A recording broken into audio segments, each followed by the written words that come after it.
Hello, everyone. I am Ben Johnson, and this is the Perpetual Chess Podcast. Perpetual Chess is a weekly chess interview show where we talk with accomplished players, authors, content creators, and improvers about their lives, their careers, and about ways that you might be able to improve your own chess game. For more information, go to perpetualchesspod.com. But without further ado, let's get to the show.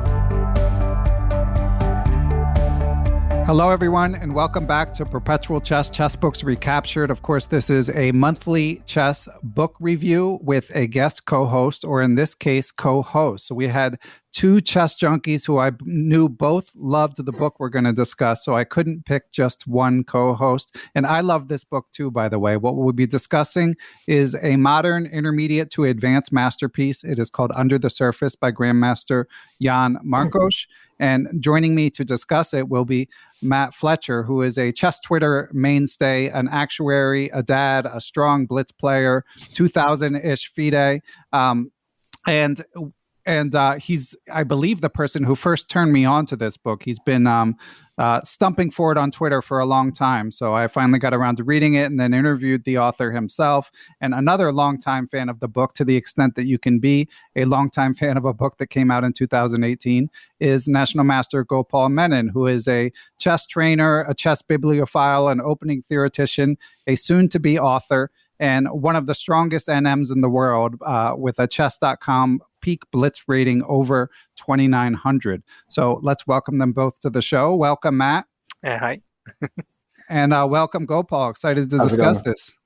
Absolutely. So guys, we've got a lot to go over with this book. I mean, there's a lot we could go over at least. But first, let's just hear what it is that you guys love about this book. So Gopal, why don't you go first? What strikes you about this book? I know you've got an epic post on Chess Reddit that people can find where you give your book recommendations. So you've read a lot of chess books. What struck you about this one? Well, I mean, as far as the structure, I thought it was really great. Basically, like, what I enjoyed about it was the wide variety of topics and the fact that it seeks to be different from a lot of chess books. I don't know about you guys and your guys' chess improvement journey, but like reading a lot of books, especially when I was young, I found a lot of the books, like some classics even, rarely reflected the realities of a practical game, and so this is information that you and the readers can apply in their games right as we read it. As far as like specific chapters, being a competitive pool player myself, the excerpt for the book when it was being teased was Anatoly Karpov's Billiard Balls, that chapter. So of course I'm very attached to that. The opening section, the scheme, I love that. And then the chapter 30, the interview with the correspondence player, the magician from Brno. Right. Okay. Yeah. Well, let's not give away your favorites yet because we're going to be drafting those in due time. But we'll definitely be expounding on no worries. We'll definitely be expounding on those topics. And Matt, what is it about this book that you find most appealing? Yeah, I think what I like about it most, I think is it's hard to classify as a book. I think it's got lots of interesting ideas. It's not a book about openings, endings, or middle games particularly. It's a book about ideas and a book about like understanding how to think about chess in a slightly different way. I very much enjoyed Jonathan Rowson's books, the Seven Deadly Chess Sins and Chess for Zebras. I would sort of compare it in some ways to that, although some of it's written in quite a different way. But I think as a book about ideas, I think it's a similar sort of thing. I think the examples are very well selected, and I like the fact that Markos he doesn't just include games where he's won. He includes games or where he's played brilliantly. He includes games where he's made a mess of things, or some games which are some quite bad losses actually that he came across. I think that's a very a nice touch from him, and also like that. Yeah, you don't really need a board to play through. There's not sort of forests of variations. They're mostly kind of single variations or a couple of sub variations, and you the other thing is that there's tons of chapters in the book. There's 33 chapters in total, and each of them are quite short, so you can literally just go in and read a chapter or two like very quickly and pick up a little idea, which I really enjoy going back over it again after not having picked it up properly for a couple of years. Yeah, I had read it in anticipation of my interview with Grandmaster Markos in 2021. And I reread it, and I agree with you, Matt. It's eminently readable, and it's available on Forward Chess. Of course, I'm always lamenting whenever there's no digital version, but for this, with the Forward Chess app, even to the extent that you do need to play through moves, you can just do it on the app if you have a tablet. It's published by Quality Chess, which of course means there's a free excerpt of the book for anyone who wants to check it out. We should say this is not like a paid endorsement, but just a big fan of a lot of the books that Quality Chess puts out, and this one in particular. And we're not the only ones. It was the 2018 Book of the Year. Just a few more details to share about the author. I definitely recommend listeners, if you didn't catch my interview with Grandmaster Markos, you should check it out. His personality definitely comes across. He's got a master's in philosophy and Protestant theology, and he clearly comes across as sort of just a deep thinking sort of guy. He works half as a chess trainer, half as sort of an academic. He said he lectures companies and non-government organizations about critical thinking. So just a student of decision making generally, and again, it really comes across in the book. And as Matt mentioned, not a lot of full games. It's mostly excerpts. Now, I know that our Twitter friend Neal Bruce always is wishing for full games. Gopal, does it bother you when authors only have excerpts in a book? Excuse me. I don't really think so. I think that it helps to keep the reader focused and highlight some relevant parts. Of course, it's nice to see like the finishing technique or anything like that, or how play might proceed from the diagram position after, let's say, a side has achieved a certain objective. But again, like what I was saying earlier with the realities of a practical game, like the subsequent play could be littered with mistakes and not even related to, what we're talking about. And plus the other advantage with the format of just having the excerpts is you get more examples, like with the concerns of space. I think that's very important to keep in mind. Yeah, I think there's a lot of stuff packed in here. I mean, it's actually, as Matt alluded to, it reads fairly quickly because of the way it's structured. As he said, 33 chapters divided into 7 sections, and the sections are about the laws of the chessboard, about the inhabitants of the chessboard, about time in chess, about openings, about decision making, about computers, and about beauty in chess. And when I interviewed Jan again, he sort of said that the overall theme was beauty in chess, and he of course has subsequently written a book with his friend Grandmaster David Navara that is more about what he called the practical side. But in rereading this, I was struck that it's more practical than he lets on. Do you guys agree with that? Yeah, absolutely. Yeah, I mean, it's steeped. You guys, I think the Rowson comparison by Matt is apt. I mean, it's I think it might be slightly more tournament player oriented, and again, reasonably more advanced players. Matt, do you have a sense of like what rating would you say could benefit best from Under the Surface? Yeah, I was talking about it earlier. I mean, I agree that sort of if you're wanting to get wanting to improve off the back of studying this book, I would always recommend it to someone that's rated probably sort of 1800 plus, that's kind of stuck and not sure what to do next. It gives a kind of different perspective on how to think about chess, I think. But I mean, equally, I don't want to be seen as gatekeeping it for stronger players. I do think that it's well written enough that any player sort of who's interested in the game can happily read through it and get something of use and get some interest out of it. But I think probably if you're much weaker than sort of 1800, probably there's other places you want to look first if you're looking to improve.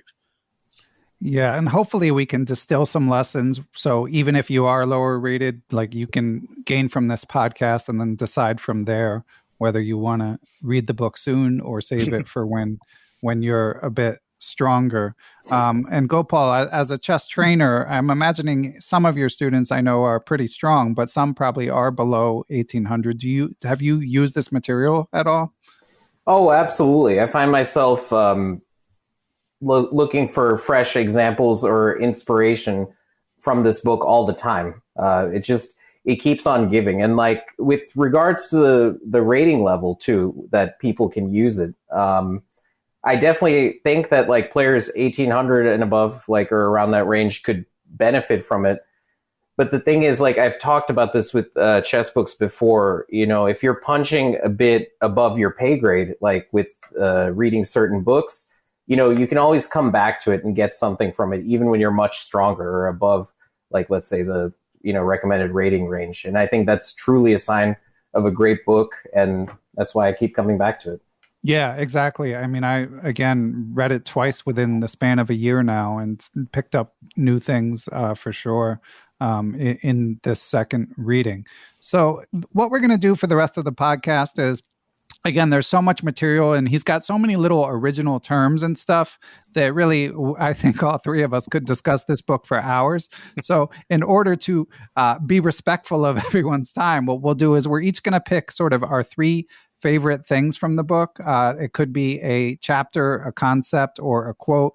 And we're going to take turns and just talk about why we like these things and bounce ideas off of each other. And then at the end of the book, he gives actual distilled improvement advice. So at the end of the podcast, we will share that for those of you who are able to stay tuned. But so we're going to get into picking our favorite things. But first, we're going to take a break and hear from our sponsors. Our friends at Chessable keep dropping new courses. Some of their latest include Play the Open Sicilian 1 by Grandmaster Miguel Santos. That's got 15 trainable lines that you can use to play against the Open Sicilian, kind of one-stop shopping for an opening that can be overwhelming to learn. And friend of the pod, Simon Williams, is out with The Harry Attack, fighting kingside fianchettos after 1d4, along with I am Richard Palliser. And they've got tons of new stuff coming from Grandmaster Hans Niemann, Linear Dominguez, and the list goes on. And all of their courses, of course, utilize space repetition to help you remember the opening or tactical sequence or endgame that you learn. So be sure to go to chessable.com and take a look at what is new.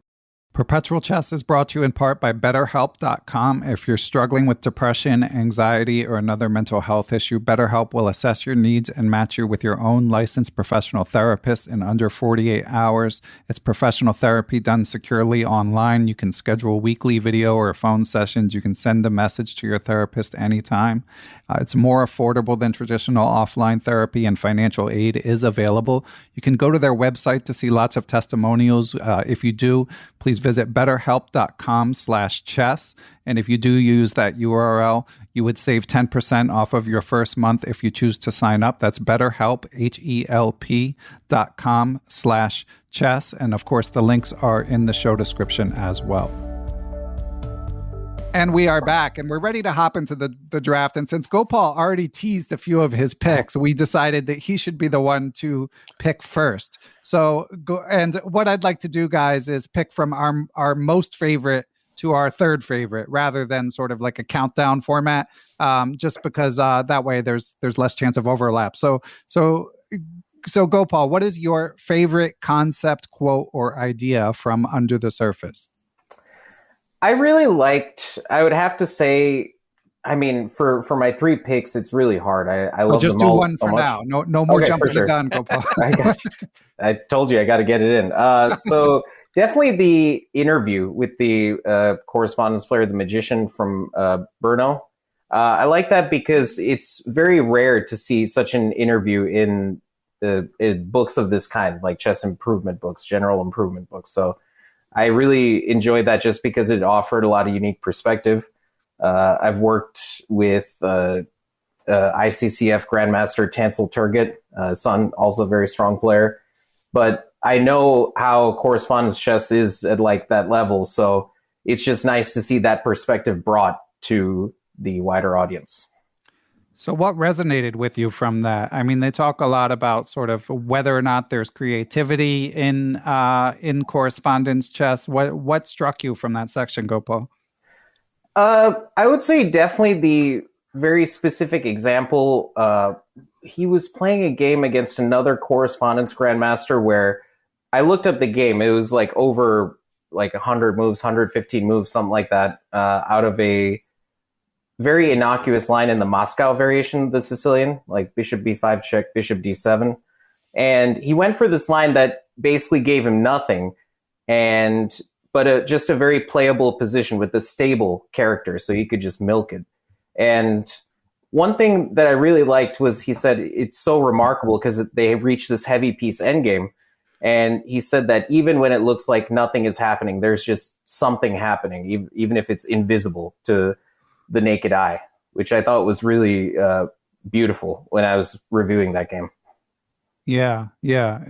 It's funny. I would have never picked that, I guess, not being a correspondence guy, but there are some great insights, and it's certainly, as you say, Gopal, it's an aspect of chess that doesn't necessarily get as much coverage, but it itself is under the surface because like stuff like the World Championship match, like, so much of the opening preparation, obviously there's the deep engine work, but a lot of the games that are being followed come from correspondence chess because these guys have these high powered engines running, 24 hours a day to come up with what they believe to be the best opening sequences.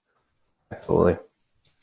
So Matt, we'll kick it over to you. I don't know if you want to hop into your next pick or if you have anything to add about the interview with the correspondence grandmaster. No, sure. I'm like you. I think I wouldn't have personally picked that chapter myself. I quite liked reading through the chapter, and it is very different. It's quite a different, almost different style from the rest of the book, which is interesting. It just sort of jumps into an interview, but yeah, that wouldn't have been one of my picks, but it is an interesting aspect that's not normally covered. I guess I'll leave my first one. I think Gopal can have, and we can talk about later, because I know that he's interested in doing the billiard balls, which I think was my favorite as well. But yeah, it's I'm not a pool player, so I can leave that one to Gopal. But so I guess my one of my others was chapter 21, which is the freezer,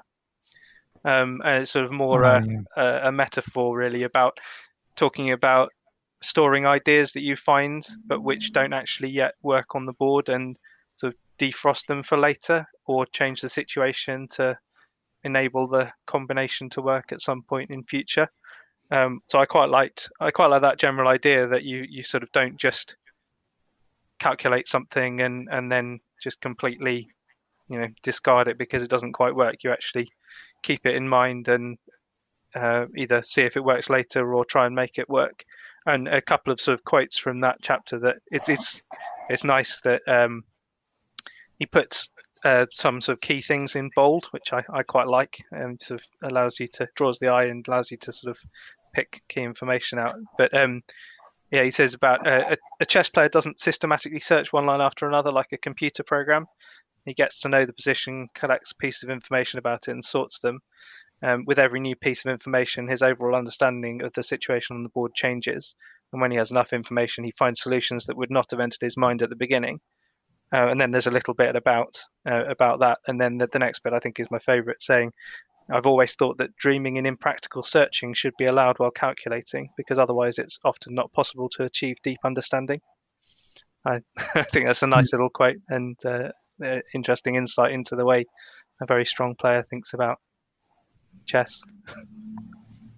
Yeah, I really enjoyed that section as well, and hearing that. And again, we'll get more into the billiard balls soon enough, but just generally, he has a real knack for giving language to a concept that you might not necessarily have had a word for. Like, I think anyone can understand the idea of seeing a concept, but seeing that it doesn't quite work and then trying to make it work a little bit later. But this idea, like Matt said, of calling it a freezer and then just sort of like having a word for it can help it resonate, and you be more aware of the possibility that maybe when you're playing, you try to store an idea for later. Anything to add about that topic, Gopal, before I make my first pick? Yeah, for sure. I wanted to say something like with regards to the freezer, the calculation method, the selection of moves. One of the best sources, I think, in existing literature right now have to be those mind maps from Imagination and Chess by Pata Gaprindashvili, which I don't think is in print now, but you shouldn't have trouble finding copies. But he talks about that like move selection with these diagrams and how somebody should go about it. And okay, it's very dry, it's a little technical, and it's to the point, but Markos presents a similar concept in a way you're not going to forget it with the language and everything like that. It's like the way I tell people as kind of like a reflection on the whole book. It's chess strategy and concepts that are covered or maybe not covered so well in existing literature, but it's reimagined in an unforgettable way. Well said. Yeah. And before anyone runs out and orders Imagination in Chess, we should mention very advanced book, I would say, like master level or so. But I know there's a lot of like Eric Rosen's a big fan. He's recommended it on the pod. And I have to confess, I excitedly tracked one down. As Gopal said, I think they might have reprinted it or something. So I finally got one at some point, but it's one of those books that's challenging enough where it's just gathering dust on my shelf for the most part. I got you. So my first pick for a favorite thing, or at least I don't know if this is my absolute favorite, but I wanted to set the stage a little bit. So I picked an excerpt from his intro. And actually, when I interviewed Jan Markos, I asked him about a small part of this quote, but the whole story, I think, really just sets the stage. So I'm going to read this story that Jan Markos wrote in the intro. Which is, he says, when I was 15 years old, I played for the first time at the Chess Olympiad representing Slovakia. It was held in Istanbul, and I can remember the bustle of the markets, the morning calls from minarets, and dishes full of dill. However, what struck me most in my mind were encounters with the best players in the world. When I had a day off or whenever I had finished my game, I spent long hours standing above chessboards over which were leaning Ivanchuk, Gelfand, Adams, Korchnoi, or Svidler. And I was happiest when I could see them analyzing. Around the table with the chessboard, there always gathered a crowd of people holding their breath while watching how the soul of the position was revealed under the hands of the super grandmasters. These players could see much deeper and more sharply than all of us. They could see a direction when we were lost. They could see a deep sea of colorful fish and coral where we saw only the glistening surface. It was then that I learned the significant difference between a club player and a professional is not that the grandmaster can see much further or that he calculates much more accurately or faster. This might all be true, but the significant difference can be found elsewhere. Grandmasters can see deeper. And this book invites you to study the depth of chess and invites you beneath the surface. I would like to show you how a strong player perceives chess, what he focuses on, and how he thinks about a position. Understanding is pure happiness, and I would like to share this happiness with you. So I just found that so poetic, and I think the three of us probably all played chess as teenagers. You can imagine sort of, it's very evocative, the idea of being this sort of wide-eyed kid. I mean, I wasn't, on a track to be representing my country at a chess Olympics when I was 15, but nonetheless, if I had been, I would have also been staring in awe at these legends. So I just love that story, and it definitely, I think, sets the tone for the rest of the book. 100%. Yeah, definitely. It's very, very nicely written. Yeah. Okay. So pick number 2 for Gopal. You might want to go with the billiard balls. I don't know, Gopal, but it's up to you, of course. Okay. I had some backups, but yeah, definitely. Like I said, I knew this book was for me because the excerpt was Anatoly Karpov's Billiard Balls. Like I had just gotten into pool seriously around that year, or maybe the year before this book came out. And yeah, what I liked about it was, number one, it's not really covered super well or like spelled out for anybody in existing literature. For instance, like, could you explain the idea before you go on? Oh, absolutely. So basically, with the idea of Karpov's billiard balls, was he starts off with the story of Karpov giving a lecture, and he made a remark about how bishops are like billiard balls, how they cannot rebound easily from one flank or another if their presence is needed on the other flank. So transit paths can either be very slow or just inaccessible due to like a lot of traffic in the way or protected squares. Yeah, sorry. I just wanted to get that for those who No, haven't for sure, read for it. sure. So, Yeah. so Markos gives the example, doesn't he, of like if you've got a bishop on h4 and you want to get it to c3, you have to go, h4 e1 c3 or h4 f6 c3, and neither of those are likely to be very easy to get to because either your own pieces are in the way or your opponent's pieces are in the way. So your bishop ends up getting stuck on one side of the board or the other if you're not careful, and the kind of how that works in a position. Yeah. Mm-hmm. Absolutely. And beautiful examples he finds as well. I mean, it's one thing again to give language to this idea that, as Gopal said, had never been written anywhere, but he also just finds great examples where a bishop is like totally offsides and unable to get to the other side of the board. The Carson game he gives is excellent. I mean, I don't know whether that's the way Carson thought about it, but it's the way that it's described by Markos, and it's very clear that that's what's going to happen. The bishop's going to get stuck on the side, and that's what's going to win Carson the game.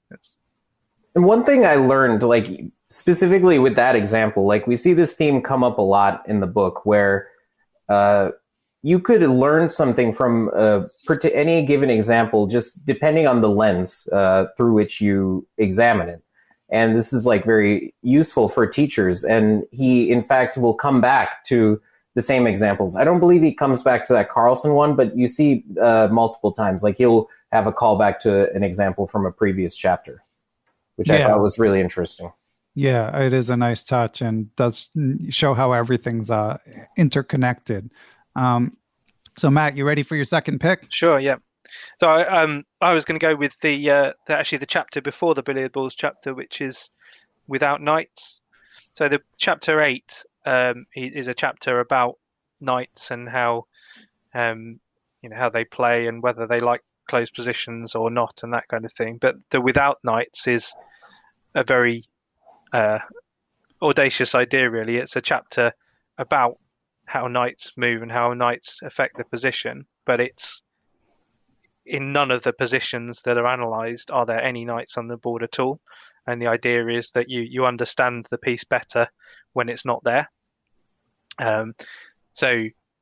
Talking about how the knights are quite slow and other pieces are much faster. So without knights on the board, the board can look like a firing range with bishops and rooks and queens firing at each other, where the knights kind of tend to slow things down somewhat. Talking about how play speeds up when the knights disappear off the board, that the importance of pawn breaks increases, the importance of weak squares declines because knights are the best at occupying them. And I just think it's a really interesting idea to say, well, we understand better how these things work when they're actually not there at all, because we can see what the difference is compared to if you did have them on the board. It's a fun chapter, that one. Yeah, and he's good on each of the pieces when he turns his attention to each of the pieces. But yeah, the knights one, it's like I wouldn't give a conscious thought to like knights not being on the board and how that might alter strategy if he hadn't written about it. So I agree. It's a fun chapter, and the one on queens is fun as well. I was going to say the ones that. So for me, I don't know whether either of you are going to choose them, but the ones that don't quite work as well for me, I very much like the magnetic skin one on pawns. But the other two, the inconspicuous mate about pass pawns near the promotion square, and the one about is called fractures, which is on double pawns. They're perfectly fine chapters, but it feels like, unlike some of the other chapters, you've read that stuff somewhere else. That they're kind of, they have to be there because they're kind of part of the general structure of the book, and you need something on pass pawns and you need something on double pawns to make it a complete study of the of the sort of the inhabitants the idea. of the Yeah, chessboard. but Yeah. those two didn't quite work as well for me as just because the rest of it is so good. I think they're decent chapters, but didn't seem to teach me massively new stuff in the way that some of the others did. Yeah, and actually, in rereading the book, the analogies they kind of like. I started to gravitate more towards the general sort of practical advice, as I'll share in my next quote. The analogies didn't grab me as much. I do like the billiards ball ones, just because it's billiard balls, as we discussed, just because it's so evocative. But some of the others, like the magnetic skin, as you mentioned, Matt. The crystals one I felt was better, like this idea that a pawn supporting a bishop is like strong like a crystal. I felt like it was better, but still somewhere in between. It wasn't the analogies as much as some of the other stuff that really resonated with me. And on that note, my second pick is just generally his discussion of decision making in chess, because again, he describes this as sort of more a philosophical take on his love for chess. But in rereading this, it was sort of, since I've been competing like about once a month, I was thinking more from that lens, and I actually did find a lot of good advice. So I'm going to read two quotes, one small one and then one bigger one. So the first one is in a chapter titled "About Decision Makings and the Importance of Chess Culture." And he says, if I were forced to visit managers, bankers, or stockbrokers and ask them for sponsorship money for chess, I would tell them, we do exactly what you do. Chess is neither about crazy geniuses nor about playing as soldiers, not even about wooden pieces. Chess is basically a decision-making process. A good broker is a broker who makes good decisions. A good chess player is a chess player who from a variety of options always chooses the right one. And we'll talk more about what resonated with me in possibly my third pick. But then just to go on to what he says a little bit later, he says, chess players often subconsciously believe that the most important task in a game is to outplay the opponent, to gain an advantage. Therefore, they put tons of energy into balanced positions. If they succeed in gaining an advantage, they think the hardest part is over. However, that simply is not true. Why is that? I'll give an example. Imagine that you're about to travel by train, which leaves every hour from the station. When will you run? When will you run? Spending your energy to be on the platform as quickly as possible? Probably when your watch shows something like 14:57, 8:59, or 15:04 if the train is late. So a couple minutes before the train's coming. This is because you know that if you arrive a minute later, it may cost you an entire hour. If you have lots of time until the train leaves, you can mess around, buy a newspaper, use the toilet. It's not important whether you arrive at the platform 12 or 17 minutes before 3 o'clock. Either way, you take the train leaving at 3. In chess, the, quote, train doesn't leave in balanced positions. In balanced positions, you have to do a lot of bad things to put yourself on the verge of losing. Your army can handle some inaccuracies. Maybe you'll be worse, but you'll still be safely in the drawing zone. In chess, the train leaves when the evaluation of a position is between a win and a draw or between a draw and defeat. In such situations, every detail can be crucial to the final result, and it's so important to put most of your energy into these situations. If you arrive a minute later, the train of victory might be gone. Very often, the better a chess player stands, the worse is the quality of his moves. However, the opposite approach is the right one. Maximum effort should be put into positions with a considerable advantage or disadvantage. So sorry for the long quote, but I found that I love the whole train analogy, and the advice I find to be quite, as someone who constantly trying to manage my time better when I play, I found it to be quite resonant. Yeah, 100%.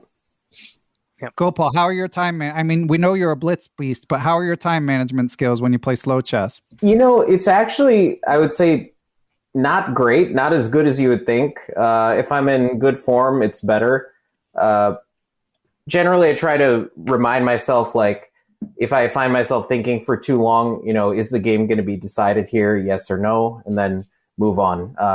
Something I think that's kind of in between the lines in Markos's book, and then I think I got this from Axel Smith's Pump Up Your Rating, like this kind of approach, and also some of the Rowson stuff, like 7 Deadly Chess Sins. But yeah, my time management, it's not that great. And so trying to squeeze water from a stone in a balanced position, you can very easily exert way too much energy trying to create something that's not there. So it's a nice thing to remember and come back to. Not my time trouble failures, but yeah, and I did love the wording of the train station, the idea that this is just not a critical moment. And one thing I would say is for, again, this book is more geared to stronger players, because if you're rated, say, again, over 1800, as Matt said, you still blunder, but maybe not quite as often.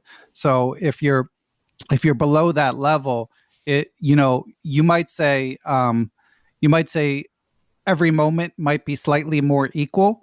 But nonetheless, I think one could apply the wisdom of like just making sure you don't blunder first and foremost, like really like take care of the downside first, and then from there look for the upside. And you still do have moments, whatever you're rating, where you can work to consciously identify a tactical skirmish. Like Markos uses, again, language that I hadn't seen before, where he talks about pieces being in contact.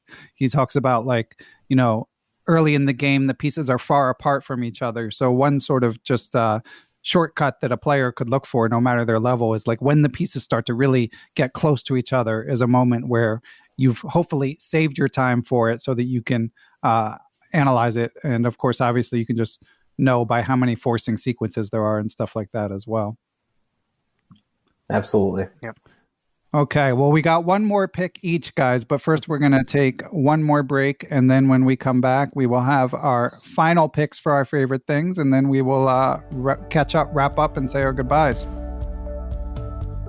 Listeners, I've got good news. I know you're looking for an update on my Aimchess analytics, and I'm happy to report that I'm now only behind on the clock in Blitz Chess 69% of the time. Huge progress. So if I can keep up that 2% improvement in no time, I'll always be ahead on the clock, and I'll probably win more games because of it. And of course, with Aimchess.com, you can use their algorithm to dissect your own game, look at trends from openings, different phases of the game. And of course, they give you actionable puzzles based on whatever your strengths and weaknesses are. So go to aimchess.com and check it out. They automatically scrape your games from the major chess playing sites to give you the insights you need to work on your game. So if you go to aimchess.com and decide to subscribe, be sure to use the code Perpetual30. Links in the show notes. So let's get back to the show. And we are back. And Gopal, it is time for your final favorite thing. What else do you love about Under the Surface? Yeah, so being an openings guy, I really enjoyed his interpretation about the opening, just because reading it, going through, just getting a taste of it before I got to that section, I was really anticipating what it would be like. And so I loved the scheme, talking about like just this different way of thinking about preparing openings. Several schemes are popular nowadays, like the dreaded London system, right? Which he does mention, but he profiles Movsesian and the King's Indian attack as white, and then Yevgeny Glizerov, a great exponent of the Stonewall Dutch. And what I thought was really unique was just not only hearing his opinions and showing some examples on these openings, but what made it very unique to me was his own experience with Glizerov. Like, he had all this time to prepare. And I mean, Markos, like, apart from being a very strong GM, he's also like a lifelong exponent of the closed opening as white. So I'm sure he had heard of the Stonewall Dutch before, and yet he said, my computer couldn't crack it, this, that. And then I think in the game, like, he didn't get anything in the game. So I thought that was really interesting to see his own personal experience tied in there, like he did in a few other chapters. Yeah, and it's interesting to me because, Gopal, it's clear from reading, when I always enjoy your posts when you post on Lichess, and you're deep in the weeds on openings. You're like a hardcore theoretician. You love openings, as you mentioned, and Jan comes at it from the other angle. Like, he mentions in the book somewhere he's not a big fan of openings, and when I interviewed him, he also talked about that. Like, he's generally, and you can sort of get that vibe just from hearing him talk, and again from reading the book or hearing these excerpts, he's sort of like a philosophical sort. So he likes he likes the sort of he likes to just sort of dream about positions and stuff, which openings can be concrete. But it's interesting to me that, so again, he, as Gopal alludes to, he sort of advocates for air quotes system openings, although in a poetic and demonstrative way. But Gopal, even coming at it from the other angle as someone who loves openings, it's interesting that you still appreciated it. Well, I would say, it's sort of my love for openings and like, okay, the concrete theory with the weeds, that's just something I can't help myself with. And I mean, I have to say, like, this is all pretty rich coming from somebody like Markos, who plays like very sharp openings, like he's a lifelong Sveshnikov and Kalashnikov player, But see, one thing I try to tell people with openings even like this, it's possible to play sharp openings and interpret them in a manner that allows you just that little margin for error rather than going into the razor sharp theory that everybody has their eyes on. If we're going to talk about schemes, like, a couple players who I would consider improvisers of the King's Indian would be Ilya Smirin and Zdenko Kozul. In my latest article, I talked about them because they play the King's Indian in more of a ideas type way. So it's good because they have a relatively stable position and they can play these ideas and not go into the sharpest theory. But, there is also the other side. Like I talk about some of the Greek players like Kotronius and Theodorou, two of my favorites, the way they play the King's Indians. So, I like to call that family of or that type of style where you play these very sharp openings, but in a plan-based way, like an improviser. Okay. Yeah, and we'll link to Gopal's aforementioned blog post. You guys should all be following him on Lichess and reading his every word. So Matt, I don't know if you have anything to add about this section or if you want to go on to your next pick, but it's on you. Yeah, not particularly. I guess I was interested in how he talks about openings as well. I wasn't aware of him being such a big theoretician in these sharp openings, but the previous chapter about the tragedy of the night, it's called, talking about how the character of a particular position doesn't necessarily depend on the opening that you play, but more on the pawn structure, and talking about if you this chapter particularly is about where white has a pawn on d5 in general, the b8, the tragedy of the night. Yeah. Then it's quite a nice. Again, it's not. That one's, I guess, not massively new. It's sort of obvious that if you've got a pawn on d5, then your b8 knight can't go to c6. But it's just an interesting way, I thought, of looking at things and showing sort of where that knight does end up and how things work in that opening. But yeah, I like it. I like his stuff on openings. I'm not a big theoretician myself, I have to admit, but I probably ought to learn a bit more about some of my openings. But yeah, so my next one, actually, I was going to go for something from a slightly different bit from a chapter that Ben already talked about, on the breaking ice bit, which is chapter 23, which is where the broker quote came from. Because I just like the metaphor that he had of a chess game being like a river in springtime, he says. So I'll read it out. So one bank is the current position, the other bank is the successful outcome. There are blocks of ice floating in the river. There's also ice on both banks. The chess player tries to get from one bank to the other one, walking on the ice, jumping from one block of ice to another. Sometimes he's relatively safe, for example, when he's standing on thick ice near the shore. At others, there is a lot at stake when jumping from one block of ice to another. His main goal is not to drown, not to make the mistake that would cost him everything. Strong players try to minimize the number of risky jumps, that is, tough decisions. They study openings, which allows them to stand on safe ice near the shore. They study endgames, allowing them to rely on the ice on the other side of the river. And they try to have available as many blocks of ice in the middle of the river as possible. They collect into their arsenal tactical and strategic themes which they can rely on in the wild flow of the game. That's why the world's top chess players face really difficult decisions only a few times throughout the whole game. Most of the time they're pretty sure what to do and how to do it. And then goes through on in the rest of that chapter to look at when he felt he was on thick ice and his opponent was on thin ice or swimming in the water in some opening preparation, and then some stuff as well on end games and tactics that the sorts of things that a strong player needs to know. I just thought it was a nice little way of thinking about things and making sure that you're on the thickest ice you can be the longest time. It's the easiest way to play chess. Yeah, it's a beautiful metaphor. I'm showing my age here, but in the prehistoric days of video games, there was this game called Frogger. I don't know if either of you guys are familiar, but I mean, basically what he's describing is like a water version of Frogger, where you just have to wait for a safe spot to try to jump across. But yeah, very poetic, and again, does have some practical wisdom in it, I think. What do you think, Gopal? Yeah, for sure. With regards to the thickest ice, I remember a conversation like I was having with Grandmaster Alex Shabalov about like when we were roommates for a tournament, and we were talking about just like his opening selection and then like some middle game things that he did. We were just discussing our games after the round, and I found it really interesting that he thought of things in terms of percentage plays, like in poker, for example.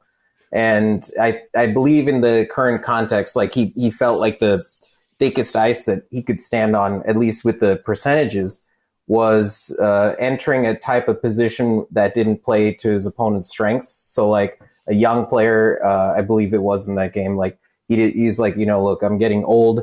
I could maybe blunder something or something like that. And so, I chose this path because I felt like it was the highest percentage for me. Yeah, I love how much Shabalov is still out there playing. Like even for sure. Yeah, it's another Sveshnikov addict too. Yeah, exactly. And his name will come up again in a forthcoming interview about winning the World Open, as he's done that a couple times as well.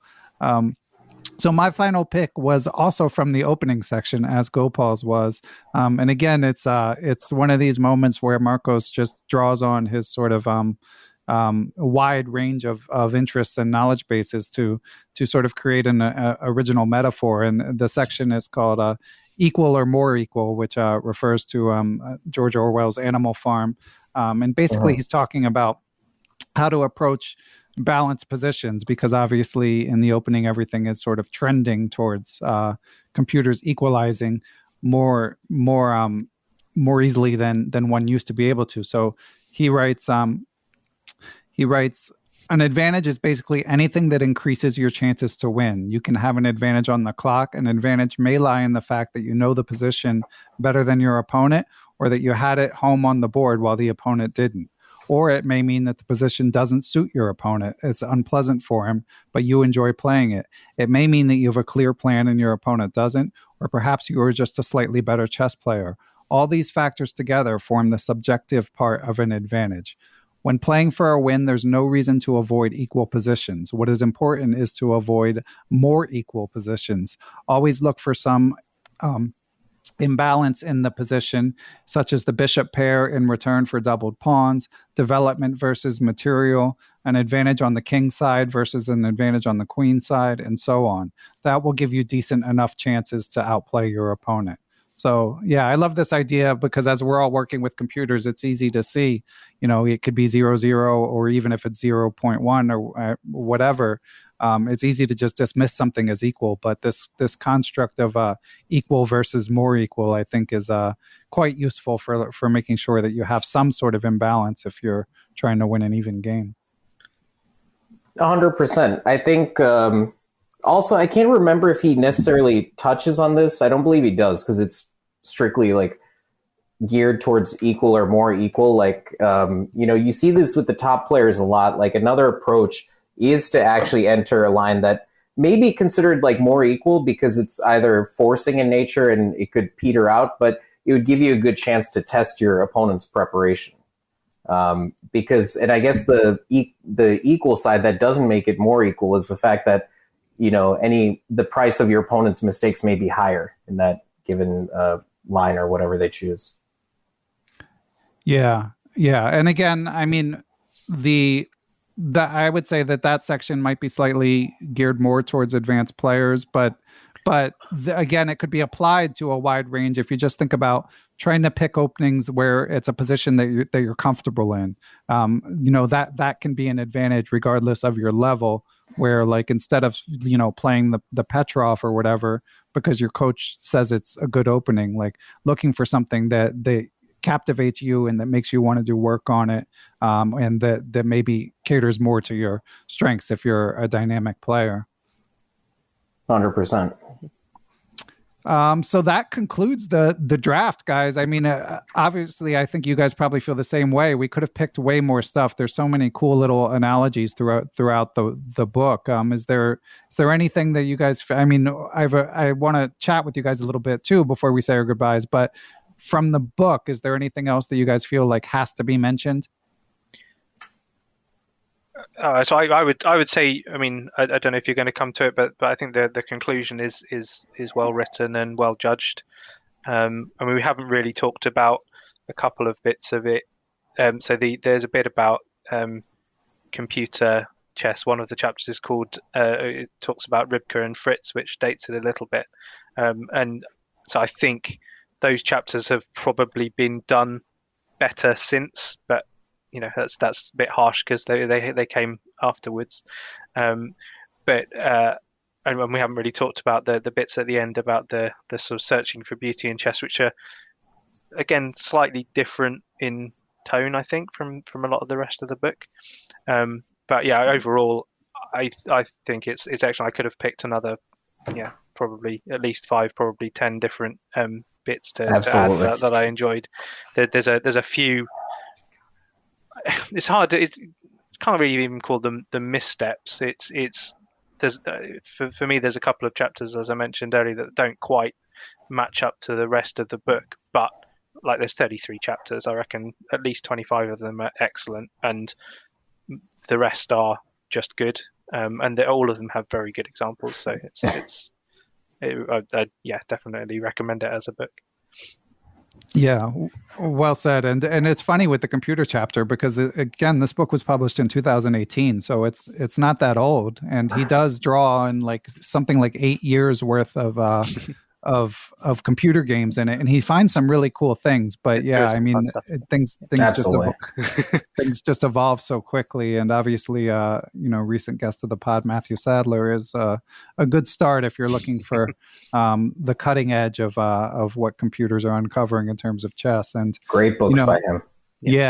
Yeah. And every time I start reading something like that, whether it be Sadler's book or that section, I always start thinking, man, I could be learning so much from computers, but there's just something about them that amateur players, it's hard to tap into that. It's hard to find the energy. Did you see the Chess 960 game the other day that got some traction? I didn't. No, I didn't either. You have to have a look at that. It basically, it's a Leela versus Stockfish, and I mean the opening position is very skewed towards white, and Leela just absolutely crushes Stockfish.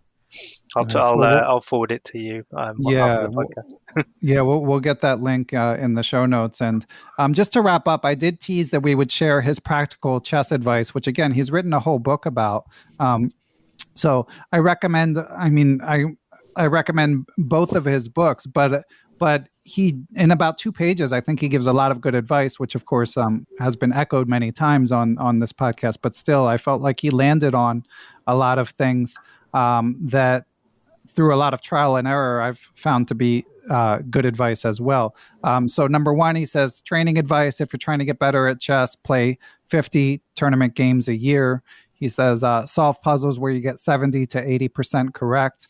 But then he also said something that I haven't seen that in that many other places, which is, he said, if you're an amateur, spend 75% of your time on aspects of chess you enjoy and 25% on aspects you might not enjoy as much. But he said, if you have professional aspirations, you might need to make that more like 50-50.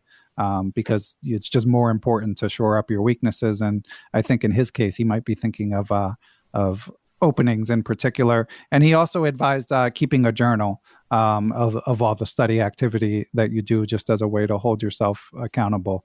And again, if you read The Secret Ingredient with David Navara, you'll hear him flesh out these ideas more, as you can in my interview with him. So before we go, Gopal, I've heard you in some other interviews. I know you've got a book in the pipeline. What's the status? We got to get an update.